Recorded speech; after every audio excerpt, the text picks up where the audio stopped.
안녕하세요, 여러분. 책 읽고 혼자 얘기하는 걸 좋아하는 민키입니다. 오늘 소개하고 싶은 책은 정혜윤 작가님의 사생활의 천재들이란 책이고요. 도서관에서 우연히 발견해서 읽기 시작했는데 너무 좋아서 사고 싶을 지경이 된 거예요. 그래서 검색을 해봤는데 절판이라서 너무 아쉬운 마음으로 이거를 반납하고 싶지 않은데 하면서 아껴 읽던 책입니다. 좋았던 구절은 제가 필사를 이렇게 하는 그런 습관이 있거든요. 그래서 필사한 내용들 중에 일부를 낭독을 하고 그때 제가 느꼈던 생각들을 그냥 편하게 주절주절 떠드는 그런 시간으로 보내보고자 합니다. 이 책은 정혜윤 작가님이 어떤 영역에서의 전문가분들을 인터뷰하고 그분들의 가치관에 대해서 정혜윤 작가님의 말로 풀어낸 책이에요. 저는 엄기호 사회학자 이분 책만 들어봤지 다른 분들은 잘 몰랐는데 각자가 다 엄청난 역사를 가지고 그 안에서 깨달은 점들이 너무 멋있어서 한 분 한 분의 그 챕터를 너무 감명 깊게 읽었습니다. 첫 번째로 먼저 소개하고 싶은 파트는요.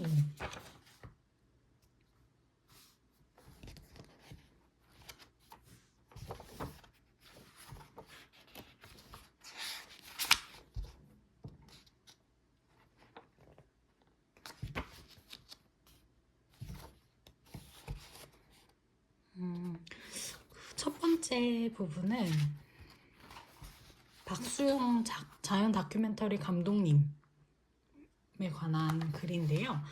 이분이 그 호랑이를 관찰해서 다큐멘터리를 촬영하기 위해서 혼자 해외에 오랫동안 그 잠복도 하시고 혼자만의 시간을 보냈던 분이시더라고요.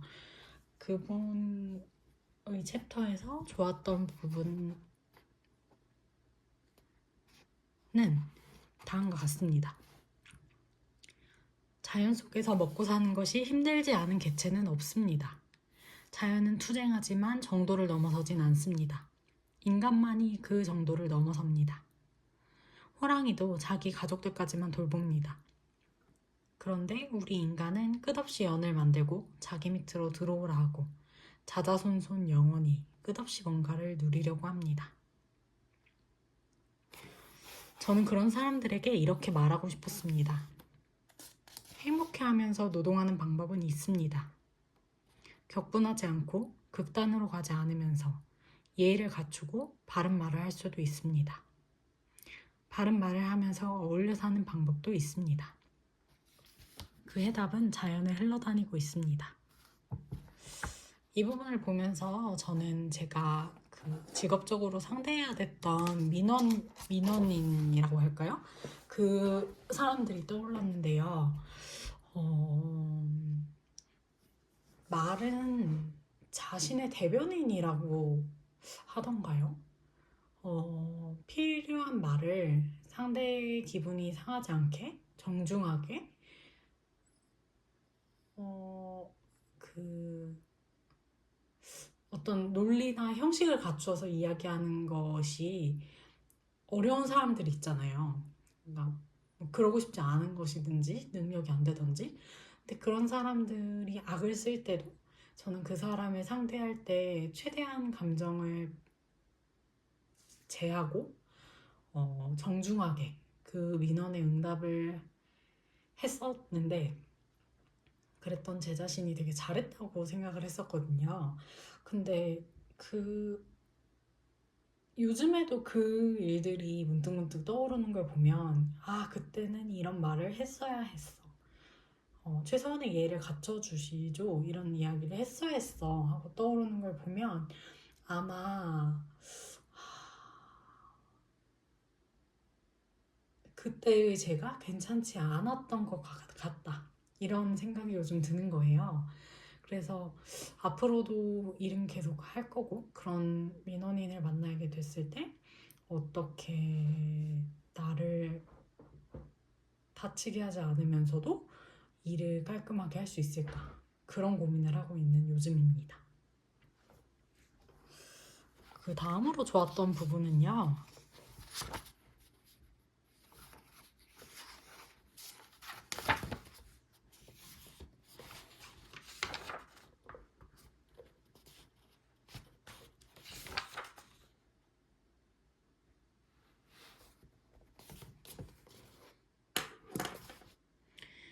이 부분은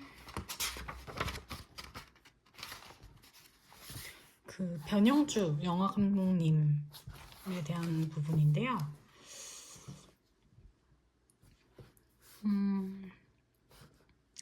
나의 정체성을 유지하면서 실제로 내가 아닌 것이 되어 생각한다는 것. 이것이야말로 자기와의 거리두기입니다. 이 거리두기에서 관찰이 가능해집니다. 그래야 지치지 않고 포기하지 않을 수 있습니다. 그래야지 이 위기 시대에 일어나는 많은 일들의 구경꾼, 평가자, 심판자로 살지 않을 수 있습니다. 자기 자신에게 일어난 일들을 자기 비하 없이 받아들이게 됩니다. 인간은 누구나 자기 자신이 어떤 점에서 유일한지도 알아야 하고 인간 공통성도 알아야만 합니다. 이런 판단 능력이 세상에 일어나는 일들을 다시 알게 합니다. 자기에게 일어나는 일도 다시 알게 합니다. 이렇게 해서 우리는 뭔가에 제대로 반응하는 인간이 되어갑니다.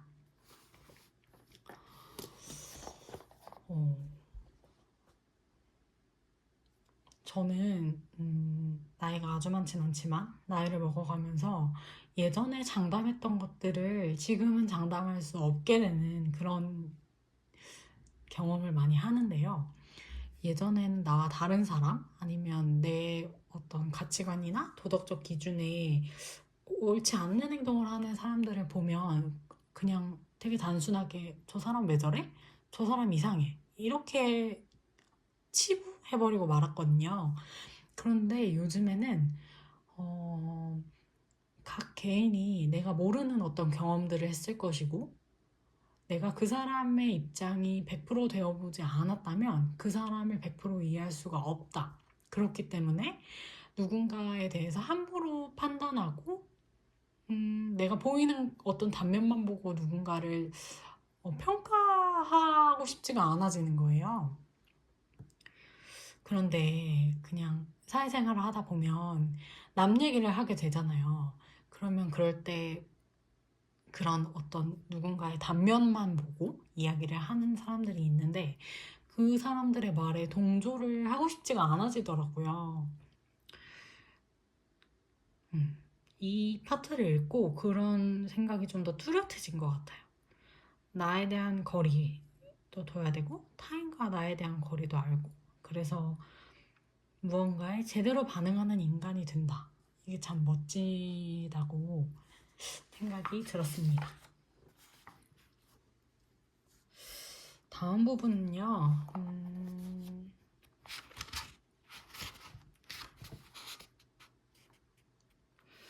홍기빈 정치경제학자 분과 불안에 대해서 이야기를 했던 부분인데요. 제가 굉장히 크게 와닿았던 말이라 읽고서 좀 아렸거든요. 잠시만요.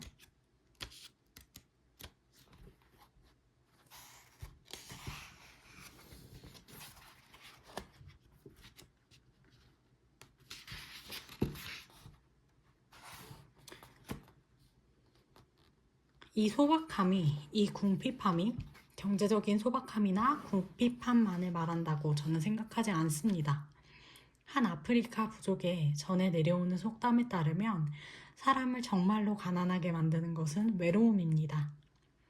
정말로 가난한 사람은 입으로이 없는 사람이 아니라 곁에 아무도 없는 사람입니다.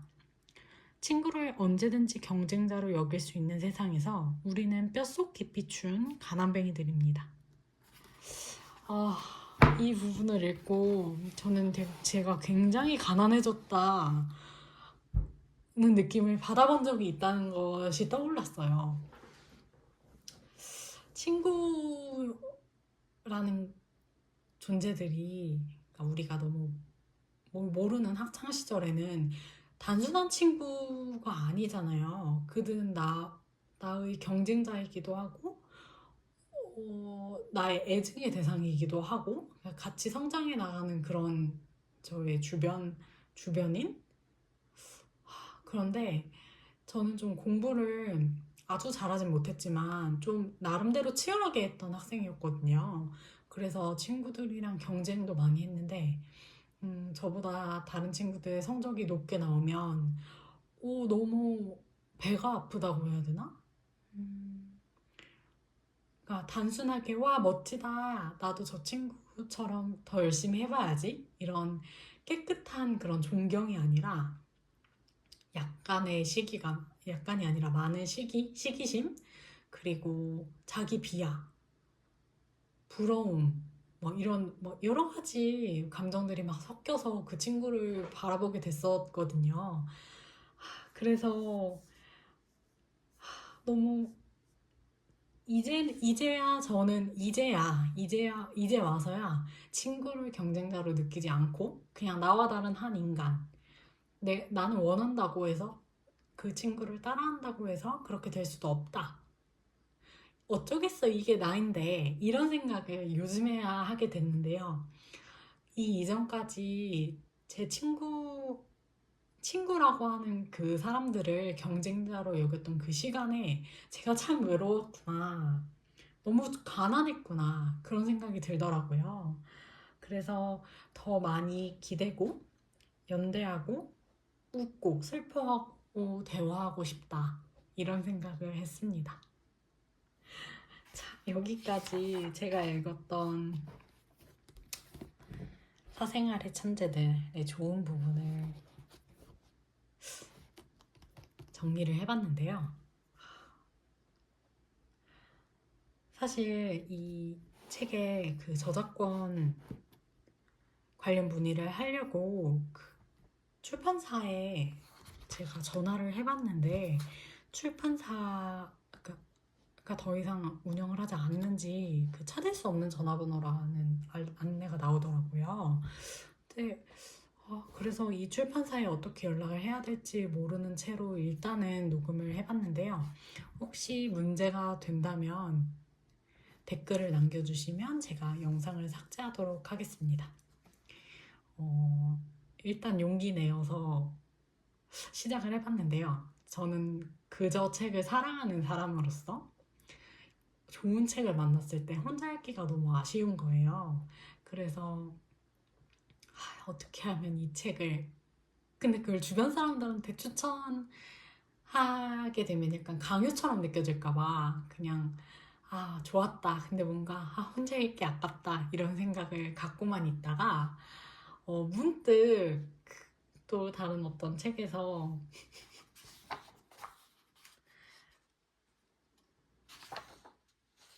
그러니까 무언가를